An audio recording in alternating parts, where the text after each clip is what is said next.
Hey mom, a black sheep is usually described as the one whose choices, direction, or instincts don't match what the rest of the group expects. But in the context of my life, today helped me see that being a black sheep isn't about standing out for the sake of it. It's about moving in a way that feels honest, even when that honesty doesn't match the standard rhythm around me. There's someone who listens closely to what feels alive inside them and is willing to follow that feeling, even when it leads somewhere unexpected. When I clipped that knitted black sheep to my backpack, I didn't fully grasp how much it reflected the way I already move through life. But today, the symbolism became tangible. Instead of following a familiar Sunday routine, I said yes to an invitation that came from a brief conversation with a vendor I met at the garden fair yesterday.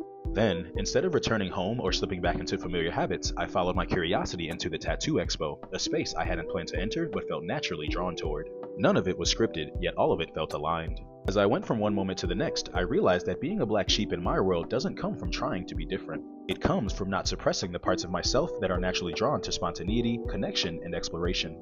Living abroad already makes my life look different from the typical timeline I grew up around. But today showed me that this difference isn't a temporary phase. It's the shape of my life when I'm honest with myself. I don't rely on strict routines, I don't seek predictability for comfort, and I don't need every step to be planned. Instead, I gravitate toward whatever feels purposeful, interesting, or energizing in the moment. Saying yes to a stranger, being a beginner without self-consciousness, and drifting into an unfamiliar environment are choices that aren't random. They're consistent with a mindset that values presence over predictability and curiosity over control. The small black sheep on my backpack became a grounding symbol for that mindset throughout the day. Every time I felt it bump against me or caught sight of it, it reminded me that I move through life on a different frequency, and that this isn't something to question or soften. It helped me see how naturally I choose paths that aren't typical, how comfortable I feel in spaces that would have once seemed out of reach, and how much I grow when I trust my own direction. Today wasn't about rebelling against normalcy. It was about recognizing that my version of normal is shifting into something more fluid, responsive, and aligned with who I actually am.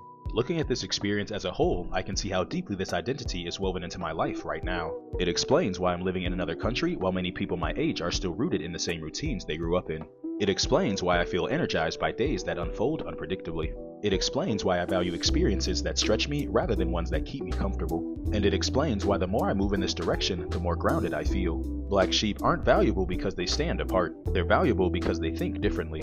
They question routines instead of accepting them, they follow curiosity instead of habit, and they're willing to make choices that don't automatically match the script everyone else follows. The ability to think independently, to look at a moment, an invitation, or an opportunity and evaluate it for what it actually is rather than what it's supposed to be is what guided me through today. It's why I felt comfortable stepping into new experiences without needing permission, why I could recognize the pull of something unfamiliar and trust it, and why I walk through the day with a sense of grounded openness instead of hesitation.